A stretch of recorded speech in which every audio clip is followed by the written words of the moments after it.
Request from Mr. David Fowler. This time we'd like to go out of session and take testimony, so we're out of session. Mr. Fowler, if you'll introduce yourself to the committee. You have 3 minutes, sir.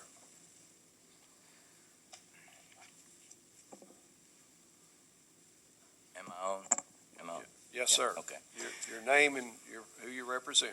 Thank you, Mr. Chairman, members of the committee. My name is David Fowler. I'm president of the Family Action Council of Tennessee and Alliance for Law and Liberty. And thank you for the opportunity to speak to this legislation. First, let me join Representative Ogles in thanking our governor for not mandating restrictions on worship, as other governors have.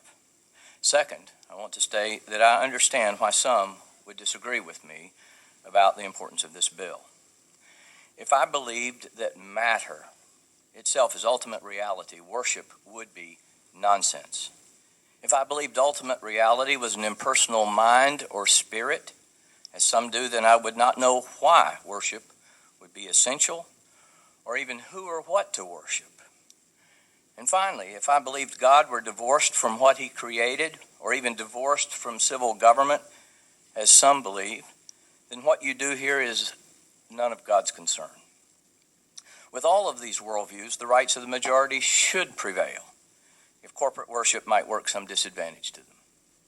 But I, along with many other Tennesseans, believe in a triune God who has being in himself, therefore lacks nothing, is dependent on nothing, and who therefore created all things simply for the sake of his glory, and in a way that was intended to reveal and manifest to us his glory. As Isaiah said, the whole earth is full of his glory. Thus, it would be absurd for me, as a rational created being, not to pay homage to the personal and eternal being who sustains my being at every moment. However, for me and those who believe with me that the crowning glory of creation was that God made human beings in his own image, then worship is about more than mere duty or obligation, but is essential to human flourishing like food. First, we would realize that God graciously made us in his image in order that we might be capable of knowing God and being in fellowship with him. And it would naturally draw worship from us, even as a beautiful sunset draws forth our praise. And second, we would realize that we were made in his image so that God could communicate to us all things pertaining to true life and godliness, 2 Peter 1:3. Thus, the worship of God is essential to human flourishing. But second, because the glory of God is greater than that of any one man or one woman, it is in human community that we have a fuller revelation of that glory.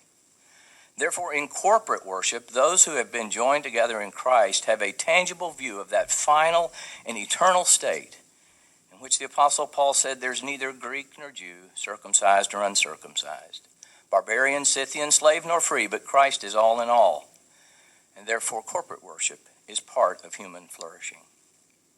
This is why I believe Jesus said we cannot live by bread alone.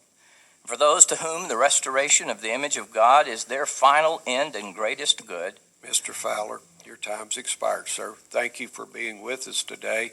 At this time, do the members have any questions for Mr. Fowler? Yes, Leader Gant, you're recognized. Thank you, Mr. Chairman. If we could indulge the witness to continue to hear, I was getting information from what he was saying. If we could continue to hear from the witness. I had 2 sentences left. Without objection, hearing no objection, Mr. Fowler, continue. I was going to say worship then provides what bread cannot. As Jesus said to the Samaritan woman at the well, if you knew the gift of God and who it is that said to you, give me drink, you would have asked of him, and he would have given you living water. Thank you, Mr. Chairman. Thank you. Members, any other questions or comments? Leader Gant, you're recognized. I just wanted to thank David Fowler for being here. I respect him greatly in his role here on the Hill, and so I want to thank you for being here, and thank you, Mr. Chairman, for letting me continue to hear from him. Thank you. Any other members? Hearing none, we will go back into session. Thank you, Mr. Chairman, members of the committee.